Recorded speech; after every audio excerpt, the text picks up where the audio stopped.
Hello and welcome to Zimstek Media.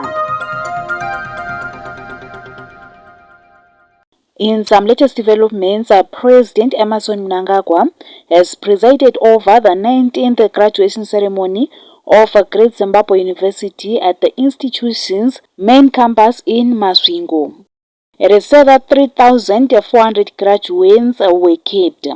Of the graduating students, 2,119 are female and 1,358 are male, reflecting the increasing enrollment of female students in higher education and their growing contribution towards national development.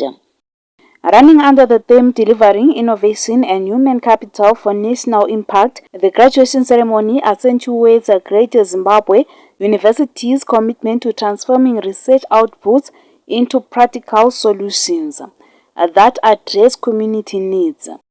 For more stories, please do like and subscribe.